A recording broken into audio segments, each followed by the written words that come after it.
Hello viewers, bid boy deck YouTube channel पे आप सबको वेलकम। तो कैसे हैं आप लोग, कमेंट पे लिखे। और आप सब चीज़ों पे मैं भी ठीक ठाक हूँ। तो चलिए न्यू रिएक्शन वीडियो लेके आज हम रिएक्शन देने वाला है हज़रत उमर रज़ी अल्लाह अन्हु का शादी होने वाला बयान। तो ये बयान किया है मौलाना राजा साकिब। तो देखते हैं कैसा है, आप लोग लगे रहे हमारा साथ तीन तक। ओरिजिनल जो वीडियो लिंक है और डिस्क्रिप्शन बॉक्स में दे देंगे, आप जाके देख सकते हैं। उसका चैनल को सब्सक्राइब करें, हमारा चैनल को भी सब्सक्राइब करें। तो क्या बात, वीडियो देखने के बाद बोलेंगे वीडियो के बारे में बहुत अच्छा होंगे, मेरे को लग रहा है। तो स्टार्ट करते हैं, काउंटडाउन करते हैं। 3, 2, 1, गो।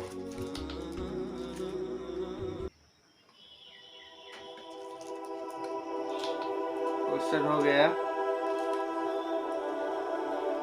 हजरत उमर दिन को तख्त हुकूमत पे बैठते थे और उनका तख्त को सोने जबरजत का नहीं था, मस्जिद नबवी की चटाई थी। और सारा दिन वहां बैठ के लोगों की बातें सुनते। और जब रात के अंधेरे गहरे होते, उमर भेष बदल के मदीने की गलियों का गश्त करते। कहा तुम्हारे घर से धुआं निकल रहा है और बच्चे रो रहे हैं, उनको खाना क्यों नहीं देती? कहने लगी उमर की जान को रो रही। उमर के पांव तले से जमीन निकल गई।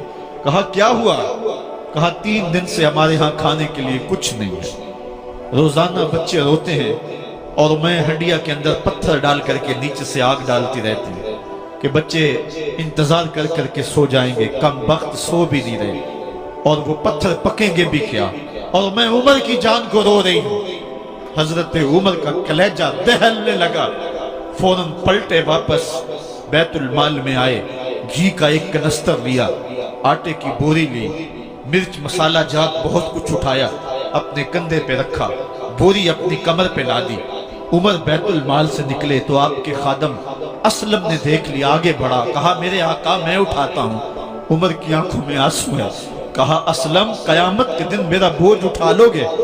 कहा कयामत के दिन तो अपना अपना बोझ उठाना पड़ेगा। कहा उमर को आज अपना ही उठाने दो। हजरत उमर वो घी का कनस्तर और वो आटे की बोरी सर पे उठाए हैं और उस खातून के घर जाते हैं और दस्तक देते हैं। वो जब देखती है उसकी जान में जान आ जाती है। कहा जल्दी जल्दी आटा गूंदो, और उमर सब्जी काटने लग जाते हैं। हजरत उमर रज़ी अल्लाह ताला अन्हो सब्जी तैयार कर देते, उधर आटा गुद जाता है और फिर ऊपर चूल्हा रखा जाता है, चूल्हे के अंदर आग रखी जाती है, वो खाना पकाने लगती है, आग बुझती है। तारीख ने लिखा है आग बुझने लगती है, उमर झुक करके फूंके मारता है। उमर झुक झुक के फूंके मारता है। खाना पक गया और बच्चों के सामने खाना रख दिया, बच्चे खा रहे हैं। अब बच्चे रो रो के निढाल हो चुके थे। हजरत उमर अपने हाथों को और अपने घुटनों को और अपने पांव को जमीन पे लगा के, जिस तरह बकरी का बच्चा चलता है वेड़े के अंदर, कभी इधर चलते हैं कभी इधर चलते हैं, ताकि बच्चे मुझे देख के खुश हों और दिल में कहते उमर जितना रुलाया है अब इतना हंसाना भी पड़ेगा। तो कभी उमर अमीरुल मोमिनीन, ये मैं किसी आज के जो है वो लोगों के वोटों पे मुंतखब होने वाले हुक्मरान की कहानी नहीं सुना रहा, मैं उस उमर की कहानी सुना रहा हूं जो 23 लाख मुरब्बा मील का हुक्मरान है, आधी दुनिया का बादशाह है। हजरत उमर जो है जिस तरह बकरी का बच्चा चलता है, इस तरह अपने हाथ और अपने घुटने जमीन पे टेक करके जो है वो इस तरह चलते हैं। बच्चे उमर को देख के मुस्कुराते हैं। जब बच्चे मुस्कुराने लगे तो हजरत उमर ने उस खातून से कहा बुढ़िया उमर को माफ कर दे। उसने कहा तू इतनी हमदर्दी क्यों करता है? कहा उमर बेचारा बड़ा फंसा हुआ है, फिक्र है उसको यरमूक को, फुस्तात तो हुलवान की, जब फतह है मिस्र तो तैयारी है ईरान की, आते जाते वफद से मुलाकात भी करता होगा और शब को मालूम हालात भी करता होगा। कांटों में उलझी हुई बेचारे की जान है, नींद उसको भी आती है, आखिर वो इंसान है, मेरी बहन उमर को माफ कर दे। उसने कहा नाना उमर की बात मेरे सामने न कर, कयामत का दिन होगा, उमर का गिरेबान होगा और मेरा हाथ होगा। जब उसने ये बात कही तो उमर बर्दाश्त न कर सके, बच्चों की तरह बिलक बिलक कर रोने लगे। कहा वो बदनसीब उमर तेरे सामने है, आज ही कहला जो कहना है, कयामत के दिन मुझे माफ रखना। اس نے کہا تو عمر ہے؟ کہا بدنصیب عمر تیرے سامنے کھڑا ہوں۔ میرے عمر کہتے ہیں اگر دجلہ کے کنارے ایک بکری کا بچہ بھی پیاسا مر گیا اس کا حساب بھی عمر سے لیا جائے۔ حضرت عمر نکلے یروشلم میں، ایک اونٹ ہے ایک غلام ہے، کبھی وہ سوار ہوتا ہے کبھی آپ باری مقرر کی ہے۔ جب قریب پہنچے یروشلم کے تو عمر کی باری نکیل پکڑنے کی اور غلام کی باری اوپر سوار ہونے کی آ گئی۔ غلام نے کہا آقا میں مرضی سے اپنی باری چھوڑتا ہوں، آپ آ جائیں، دشمنوں کے مفتوحہ علاقے میں آ رہے ہیں، تازہ تازہ علاقہ فتح ہوا ہے، اسلام کی شان و شوکت ظاہر ہو۔ عمر نے کہا اسلام کی شان و شوکت ایسے ظاہر نہیں ہوتی ہے، اپنی باری پہ تم بیٹھو گے، اپنی باری پہ میں بیٹھوں۔ لوگ منتظر کھڑے ہیں، دور سے جب دیکھا کہا اس کی ہیبت سے کانپتے تھے ہم، یہ تو کوئی حبشی لگتا ہے، رنگ کالا ہے، ہونٹ موٹے ہیں، اس سے تو زیادہ حسین اس کا غلام ہے جو آگے آگے چل رہا ہے۔ حضرت ابو عبیدہ نے کہا دھوکہ کھا رہے ہو، ہمارا آقا وہ نہیں ہے جو اونٹنی کے اوپر سوار ہے، ہمارا آقا وہ ہے جو لگام تھامے آگے آگے چل رہا ہے۔ حضرت عمر رضی اللہ تعالیٰ عنہ کو آگے بڑھ کے جابیہ کے مقام پہ حضرت ابو عبیدہ بن جراح نے استقبال کیا، تو حضرت عمر آگے بڑھے اور انہوں نے آگے بڑھ کر کے حضرت ابو عبیدہ کے دونوں کندھوں پہ ہاتھ رکھا، اور سنو حضرت عمر نے کیا کہا، کہا لا الہ الا اللہ انا کنا اذل قوم فاعزنا اللہ بالاسلام۔ کہا کہ لا الہ الا اللہ، اے ابو عبیدہ بن جراح ہم ایک ذلیل قوم تھے اور اللہ نے ہمیں اسلام کی وجہ سے عزت عطا کی ہے، اور میں تمہیں ایک تاریخ ساز بات کہنے لگا ہوں، اور وہ یہ ہے کہ جب تک ہم اس عزت والے اسلام کے دامن کو تھامے رہیں گے ہماری عزت قائم رہے گی، اور جب اسلام کے علاوہ کسی اور جگہ سے عزت ڈھونڈیں گے تو رسوا کر کے رکھ دیے جائیں گے۔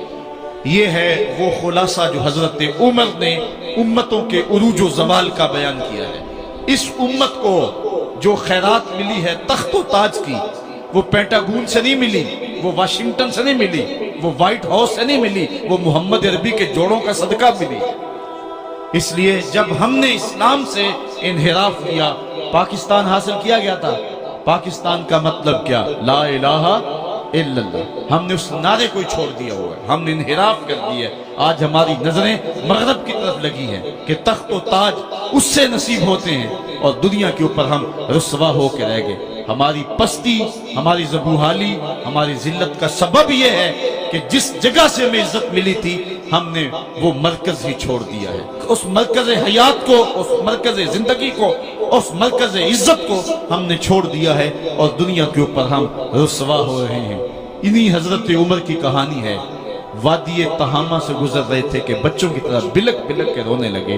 کہا عمر جوان آدمی ہو اور بچوں کی طرح بلک کے رو رہے ہو؟ کہا تم نہیں جانتے، مجھے بچپن کی کہانی یاد آ گئی۔ کہا کیا کہانی ہے؟ کہا یہی عرض تہامہ تھی، میرے باپ خطاب نے مجھے 5 اونٹ دیے تھے، کہا انہیں لائن میں کھڑا کرو سیدھا۔ میں آگے والا سیدھا کرتا تھا، پیچھے والا ٹیڑھا ہو جاتا، پیچھے والا سیدھا کرتا، آگے والا ٹیڑھا ہو جاتا۔ میرے باپ خطاب نے مجھے بڑا مارا۔ کہا ایک عرب کے بیٹے ہو کہ تم سے 5 اونٹ لائن میں کھڑے نہیں ہوتے؟ کہا ایک زمانہ عمر پہ وہ تھا کہ اس سے 5 اونٹ لائن میں کھڑے نہیں ہوتے تھے، اور آج شرق سے لے کر غرب تک 23 لاکھ مربع میل کی حکمرانی اور انسان بھی لائن میں کھڑے ہیں۔ یہ محمد عربی کے جوڑوں کا صدقہ نہیں ہے تو اور کیا ہے؟ عمر سے تو 5 اونٹ لائن میں کھڑے نہیں ہوتے تھے۔ تو یہ عزتیں، یہ تخت و تاج، یہ حکومتیں ہمیں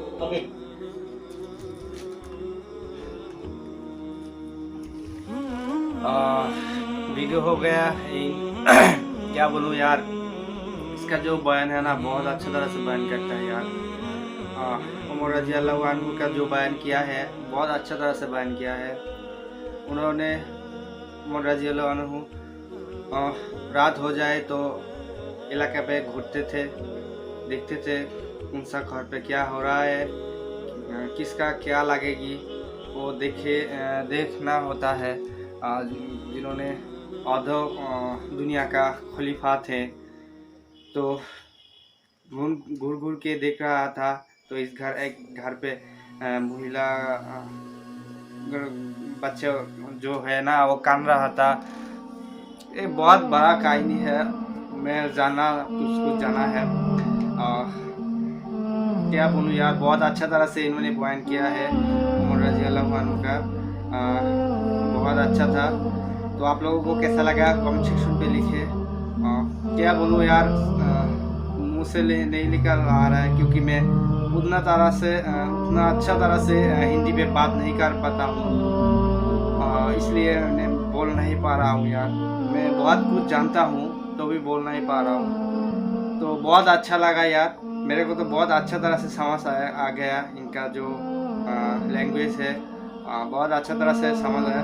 मैं फुल वीडियो देखा, फुल समझ में आया क्या बोला है इन्होंने। तो आज वीडियो यहाँ पे ख़त्म कर रहा है। आप लोगों को कैसा लगा कमेंट सेक्शन पे लिखिए, और आप लोग किस तरह वीडियो चाहते हैं वो भी कमेंट सेक्शन पे लिखिए। तो नेक्स्ट न्यू वीडियो लेके आ जाएंगे, तब तक आप लोग भला रहे, खुश रहे, बाय बाय।